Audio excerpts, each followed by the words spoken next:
देश का नक्शा है, इसे भूकंप की प्राथमिकताओं के आधार पर कि भूकंप प्रोन कहां है, यानी कि जहां पर अर्थक्वेक ज्यादा आ सकता है, उसके आधार पर इंडिया को भागों में बांटा हुआ है। कैसे? तो यहां पर आप देखें तो इंडिया को जोन 2 से लेकर के जोन 5 में वर्गीकृत किया है।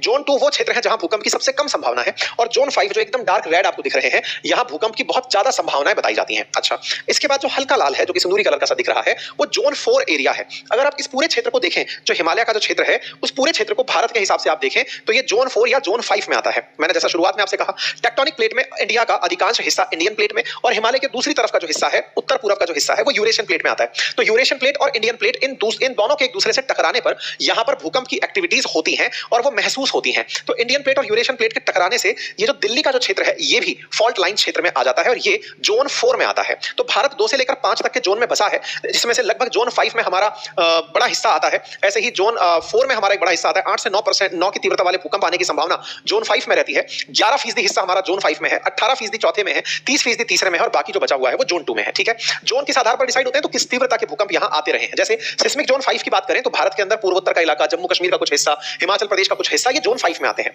सिस्मिक जोन 4 के अंदर अगर हम बात करें तो भूकंप जोन 4 में उत्तराखंड, सिक्किम, दिल्ली, एनसीआर के इलाके, जम्मू कश्मीर, ये जोन 4 के अंदर आते हैं, जहां पर 7.9 से लेकर 8 तीव्रता तक के भूकंप आ सकते हैं। और यदि कभी दिल्ली में 8 तीव्रता का भूकंप आ गया तो महाविनाश लेकर के आएगा। ऐसे ही सिस्मिक जोन 3 के अंदर भूकंप का जो स्तर है वो इनसे थोड़ा कम होता है। गोवा, लक्षद्वीप, यूपी, पश्चिम बंगाल के बचे हुए क्षेत्र, पंजाब, राजस्थान, ये क्षेत्र सिस्मिक जोन 3 में, और बाकी जो है जिसमें 4.9 तीव्रता से नीचे का आ सकता है, वो सिस्मिक जोन 2 के अंदर क्षेत्र काउंट किए जाते हैं। तो अगर भारत की राजधानी दिल्ली की बात की जाए तो वो भूकंप जोन 4 में आती है, और जोन 4 में आने की वजह से यहां पर भूकंप आए दिन हमको महसूस होते रहते हैं टेक्टोनिक एक्टिविटीज की वजह से। जैसे दिल्ली के आसपास कई फॉल्ट लाइंस हैं, जैसे सोना fault, Moradabad fault, Delhi Muzaffarpur fault, जहां पर प्लेट्स के टकराने की वजह से ऊर्जा बाहर आ रही है। ठीक है, अब ये तो हुआ कारण पता लगाना कि दिल्ली में इतने भूकंप क्यों आते हैं। अब बात करते हैं दिल्ली में भूकंप अगर आ रहा है, देश में कहीं भी भूकंप आ रहा है, तो करना क्या चाहिए भाई? कहा जाता है कि भूकंप आए तो अंदर में घरों से बाहर निकल करके सड़कों पर खुले स्थान पर आ जाओ, ये हमने सबने सुना है। लेकिन आप गलती से अंदर ही रह गए तो क्या करें? अपने आप को कवर कर लें, मतलब सबसे पहले नीचे बिठाएं, फिर अपने आप का सिर कवर कर लें और अपने आप को रोक करके रखें। आप तुरंत जमीन पर बैठकर अपने आप को कवर कर लें। ऐसा क्यों? क्योंकि भूकंप में होगा क्या, जो ऊपर लगी हुई चीजें हैं या तो वो गिर जाएंगी, छत है या फिर पंखा है या फिर लाइट है, वो गिर सकती हैं।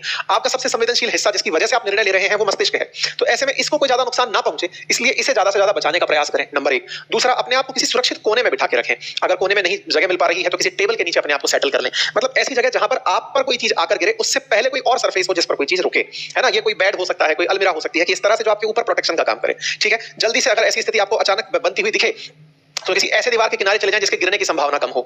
खिड़कियों के पास, पंखों के नजदीक, लाइट्स के नजदीक जो गिर सकते हैं हिलने से, उनसे थोड़ी दूरी बनाकर रखें।